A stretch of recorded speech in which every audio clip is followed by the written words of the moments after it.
요즘 연예계 뉴스를 보다 보면 씁쓸한 웃음이 먼저 나오는 순간들이 점점 많아지고 있습니다. 한때는 안방극장을 웃음바다로 만들었던 수많은 예능 장면들이 시간이 지나 다시 떠올려졌을 때 그것이 단순한 웃음이 아니라 누군가에게는 피눈물 나는 현실이었을 수도 있다는 사실을 마주하게 되기 때문입니다. 그리고 지금 그 불편한 진실이 가장 극명하게 드러난 사례가 바로 홍서범, 조갑경 부부를 둘러싼 현재의 상황입니다. 특히 최근 다시 재조명되고 있는 것은 단순한 아들의 외도 논란이 아니라 과거 방송 속에서 딸이 했던 발언들, 그리고 그 발언들이 지금의 현실과 어떻게 맞물리며 새로운 의미를 가지게 되었는가 하는 점입니다. 어릴 때는 그것이 부적절한 행동인지 몰랐다는 이 한 문장은 지금 이 사건을 관통하는 핵심 키워드가 되어버렸습니다. 겉으로 보면 사건의 시작은 단순합니다. 아들의 외도, 그리고 그로 인한 파경, 이어지는 법적 다툼, 위자료 3천만 원, 양육비 80만 원이라는 1심 판결, 그리고 이에 대한 전며느리 측의 항소. 이 자체만 놓고 보면 흔히 볼 수 있는 연예인 가족의 사생활 문제처럼 보일 수도 있습니다. 그러나 문제는 여기서 끝나지 않았습니다. 대중이 주목한 것은 금액의 적절성이나 법적 공방의 결과가 아니라 이 모든 상황 속에서 부모인 홍서범과 조갑경이 보여준 태도였습니다. 상식적으로 생각해 보아도 물가가 이렇게 오른 시대에 월 80만 원이라는 양육비는 현실과 동떨어진 금액이라는 인식이 강합니다. 하지만 대중이 분노한 이유는 단순히 그 숫자가 아니었습니다.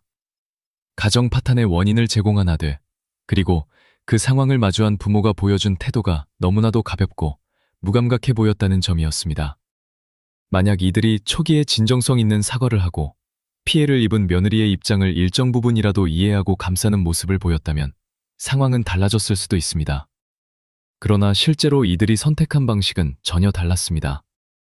유튜브를 통한 해명, 억울함을 호소하는 인터뷰, 그리고 양육비와 연락 문제를 둘러싼 진실 공방. 이 모든 것은 대중이 기대했던 어른의 태도와는 거리가 먼 대응이었습니다. 그리고 바로 이 지점에서 과거가 다시 호출되기 시작합니다. 예능 프로그램 속에서 소비되었던 홍서범의 행동과 발언들, 그리고 그것을 웃음으로 넘겼던 수많은 장면들이 이제는 전혀 다른 의미로 재해석되고 있습니다. 대표적인 장면을 떠올려 보겠습니다. 아내가 출산을 앞두고 진통을 호소하며 병원에 가자고 하는 상황에서 그는 컴퓨터 앞에 앉아 지뢰찾기 게임 기록을 세우고 있었다는 이야기를 자랑처럼 늘어놓았습니다. 당시에는 패널들이 웃음을 터뜨렸고 시청자들도 철없는 남편이라는 캐릭터로 받아들였습니다. 그러나 지금 이 장면을 다시 보면 그것은 단순한 유머가 아니라 명백한 무책임이자 정서적 방치에 가까운 행동으로 읽힙니다. 뿐만 아니라 아내를 향한 발언들도 문제가 되었습니다. 예쁜 여자를 보면 눈물이 난다. 아내를 보면 눈물이 안 난다. 아내는 인생의 걸림돌이다라는 식의 표현들은 당시에도 불편함을 주었지만 지금의 기준에서는 명백히 선을 넘은 발언으로 평가됩니다.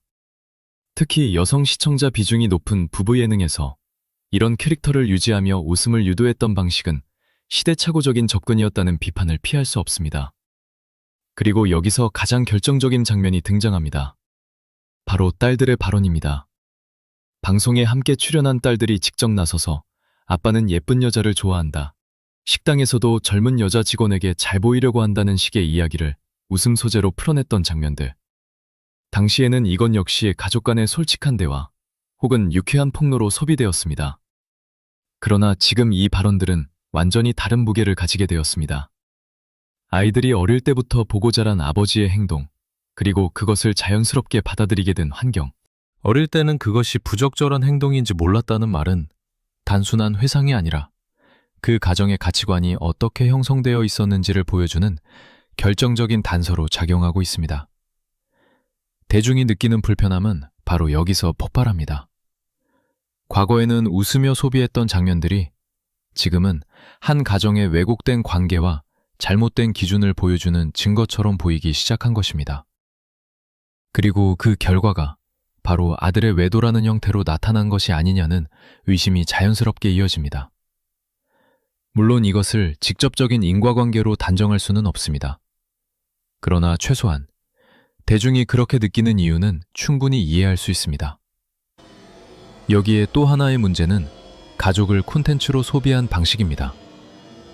부부의 갈등, 아버지의 문제적 행동, 그리고 그것을 지켜보는 자녀들의 반응까지 모두 예능의 소재로 활용되었습니다. 이는 단순한 연출의 문제가 아니라 가족의 존엄성과 사적인 영역을 어디까지 공개할 것인가에 대한 기준의 문제입니다. 특히 자녀들이 직접 부모의 문제를 이야기하도록 만든 구성은 지금의 시선으로 보면 상당히 위험한 기획이었다고 볼 수 있습니다. 또 다른 논란이 된 장면도 있습니다. 크루즈에서의 이른바 나체 영상 에피소드입니다. 아내가 남편의 모습을 몰래 촬영하고 그것을 빌미로 협박했다는 식의 이야기가 웃음 코드로 소비되었습니다. 당시에는 부부간의 장난으로 받아들여졌지만 지금의 기준에서는 디지털 범죄와 관련된 민감한 문제를 희화화한 사례로 비판받을 수밖에 없습니다. 이처럼 과거의 모든 장면들이 현재의 가치 기준으로 재평가되면서 이 부부의 이미지 전체가 흔들리기 시작했습니다. 결국 이 모든 요소들이 한꺼번에 터지면서 지금의 상황이 만들어진 것입니다. 아들의 외도라는 사건은 단순한 개인의 문제가 아니라 그 가족이 오랜 시간 보여주었던 모습들과 결합되면서 훨씬 더 큰 파장을 일으켰습니다. 그리고 여기에 대응하는 과정에서의 실수까지 겹치면서 상황은 더욱 악화되었습니다. 현재 방송가의 분위기는 매우 냉정합니다. 이미 일부 프로그램에서는 관련 영상이 편집되거나 출연 장면이 축소되는 움직임이 포착되고 있습니다.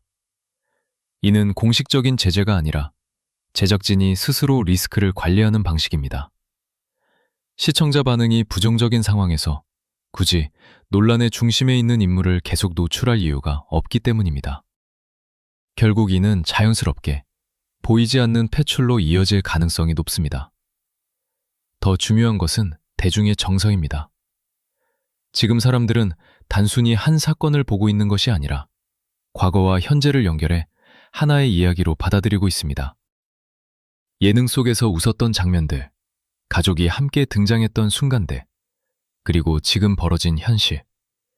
이 모든 것이 하나로 이어지면서 결국 그때의 모습이 진짜였던 것 아니냐는 인식이 형성되고 있습니다. 결국 이 사건이 던지는 가장 큰 메시지는 명확합니다. 단기적인 웃음과 화제성을 위해 가족의 민낯을 콘텐츠로 소비하는 것이 어떤 결과를 가져오는지에 대한 경고입니다. 그리고 동시에 공인으로서 위기 상황에서 어떤 태도를 보여야 하는지에 대한 교훈이기도 합니다.